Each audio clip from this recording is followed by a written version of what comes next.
Nothing But Roaring and Masque Theatre present William Shakespeare's Richard III.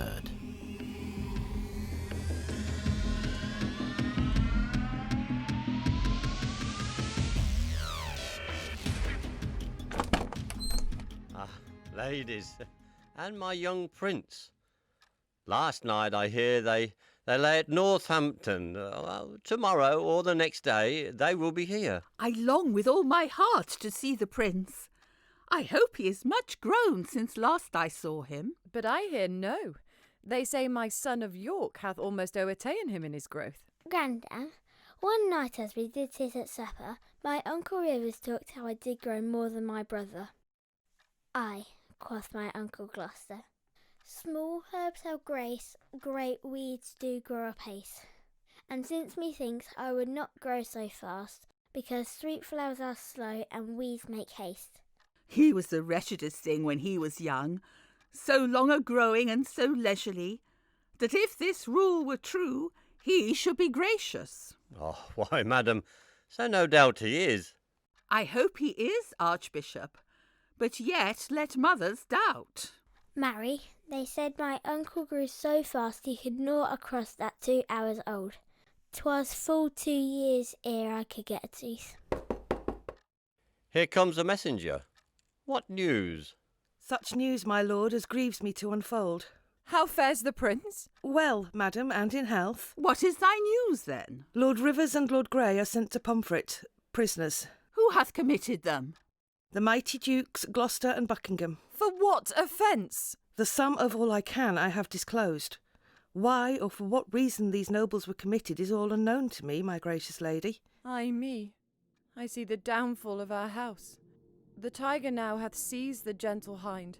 Insulting tyranny begins to jet upon the innocent and aweless throne. Welcome destruction, death, and massacre.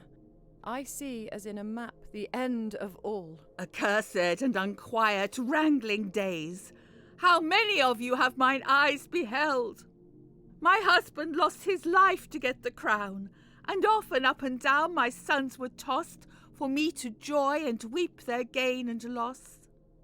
Frantic outrage, end thy damned spleen, or let me die to look on death no more. Come, my boy, we will to sanctuary. Madam, farewell. I'll go along with you. You have no cause. My gracious lady, go, and thither bear your treasure and your goods. For my part, I resign unto your grace the seal I keep, and so betide to me, as well I tender you and all of yours. Come, I'll conduct you to the sanctuary.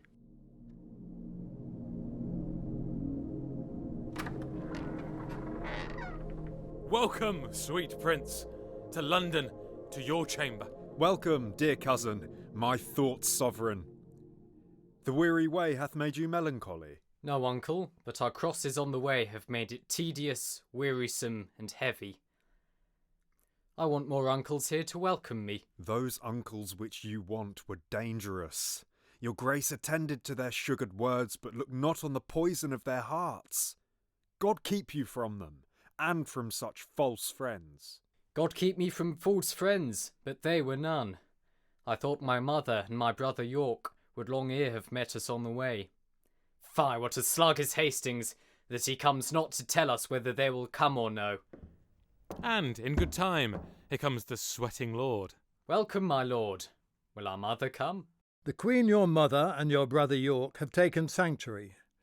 The tender prince would fain have come with me to meet your grace, but by his mother was perforce withheld. Fie!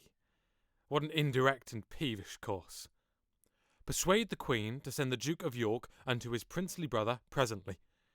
If she deny Lord Hastings, from her jealous arms pluck him perforce.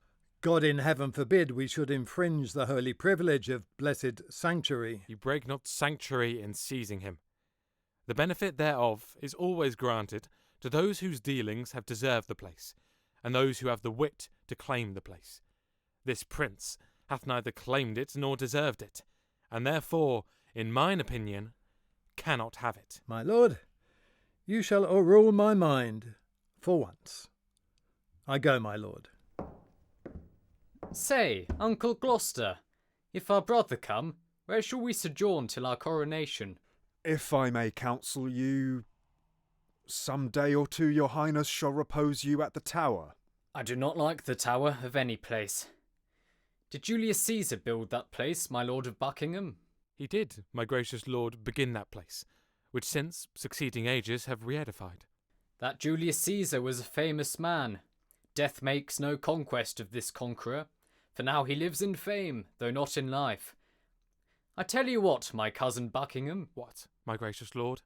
And if I live until I be a man, I'll win our ancient right in France again, or die a soldier, as I lived a king. Short summers lightly have a forward spring.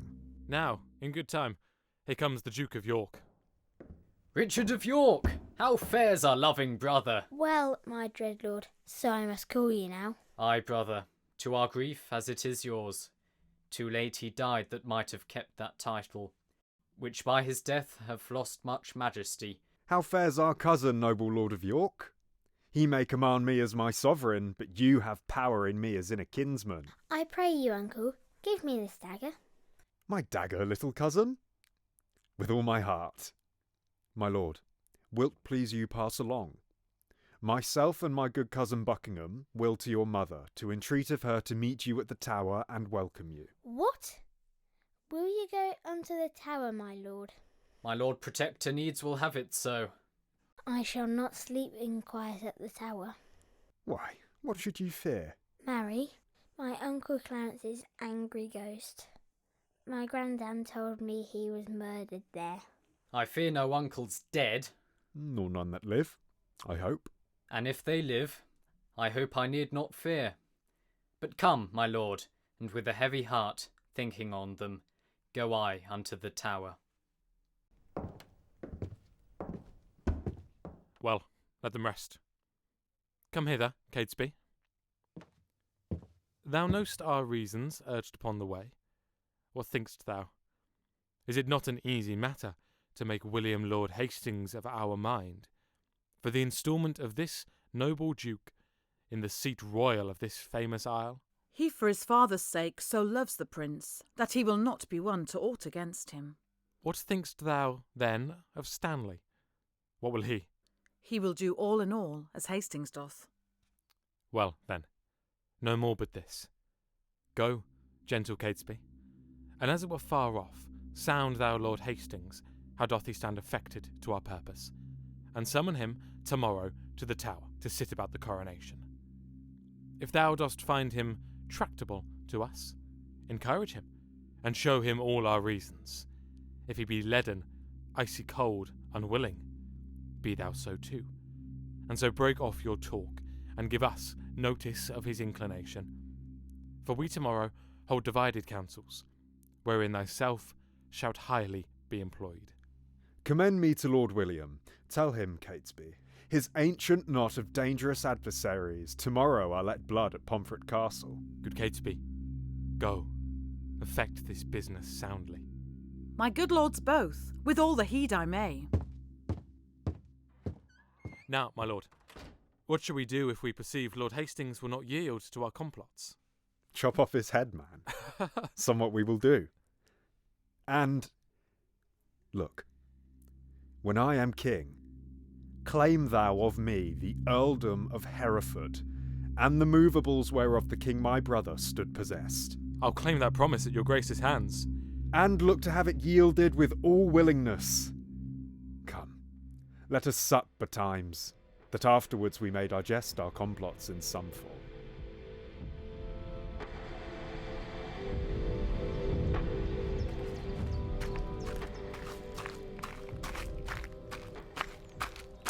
What ho, my lord, a messenger from the Lord Stanley.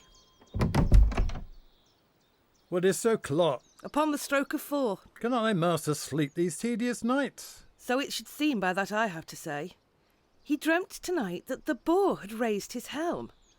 Besides, he says there are 2 councils held, and that may be determined at the one, which may make you and him to rue at the other. Therefore, he sends to know your lordship's pleasure, if presently you will take horse with him, and with all speed post with him towards the north, to shun the danger that his soul divines. Bid him not fear the separated councils, where nothing can proceed that touches us, whereof I shall not have intelligence. As for his dreams, I wonder he is so fond to trust the mockery of unquiet slumbers. To fly the boar before the boar pursues were to incense the boar to follow us. Go, bid thy master rise and come to me, and we will both to the tower, where he shall see the boar will use us kindly. My gracious lord, I'll tell him what you say. Many good morrows to my noble lord. Good morrow, Catesby, you're early stirring. What news? What news in this our tottering state? It is a reeling world indeed, my lord, and I believe 'twill never stand upright till Richard wear the garland of the realm. How? Wear the garland? Dost thou mean the crown? Ay, my good lord. I'll have this crown of mine cut from my shoulders ere I shall see the crown so foul misplaced. But canst thou guess he does aim at it? Ay, on my life, and hopes to find you forward upon his party for the gain thereof. And thereupon he sends you this good news, that this same very day your enemies, the kindred of the Queen, must die at Pomfret. Indeed, I'm no mourner for that news, because they have been still mine enemies. And then I'll give my voice on Richard's side to bar my master's heirs in true descent. God knows I will not do it, to the death. God keep your lordship in that gracious mind. But I shall laugh at this a 12 months hence, that they who brought me in my master's hate, I live to look upon their tragedy. Ere a fortnight make me elder, I'll send some packing, that yet think not on it. 'Tis a vile thing to die, my gracious lord, when men are unprepared and look not for it. Oh, monstrous, monstrous. And so falls it out with Rivers and Grey, and so 'twill do for some men else, who think themselves as safe as thou and I, and who, as thou knowest, are dear to princely Richard and to Buckingham. The princes both make high account of you, for they account his head upon the bridge.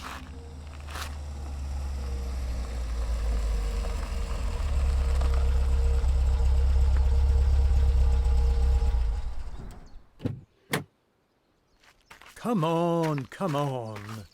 Where is your boar spear, Stanley? Fear you the boar and go so unprovided? You may jest on, but by the holy rood I do not like these several councils, I hold my life as dear as you do yours. Think you but that I know our state secure, I would be so triumphant as I am. The lords at Pomfret, when they rode from London, were jocund, and supposed their state was sure. What shall we towards the tower? The day is spent. Today the lords you talk of are beheaded. They for their truth might better wear their heads than some that have accused them wear their hats. But come, my lord, let us away.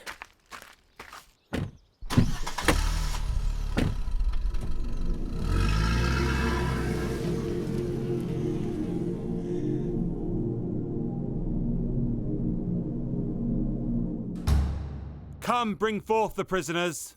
Sir Richard Ratcliffe, let me tell thee this. Today shalt thou behold a subject die for truth, for duty, and for loyalty. God bless the prince from all the pack of you, and not you are of damned bloodsuckers. You live that shall cry woe for this after. Dispatch. The limit of your lives is out. O Pomfret, Pomfret, O thou bloody prison. Richard II here was hacked to death, and for more slander to thy dismal seat, we give thee up our guiltless blood to drink. Now Margaret's curse has fallen upon our heads for standing by when Richard stabbed her son. Then curse she Hastings, then curse she Buckingham, then curse she Richard. Oh, remember, God, to hear her prayers for them as now for us. Make haste. The hour of death is expiate. Come, Grey, let us embrace and take our leave until we meet in heaven.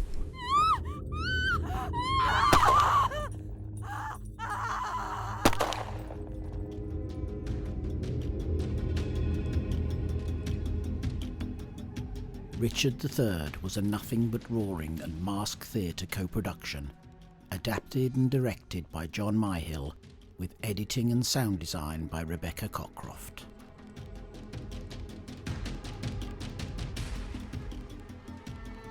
Richard was Isaac Griggs, Buckingham was James Lickman, Queen Elizabeth was Nicola Osborne, and Hastings was Rob Kendall.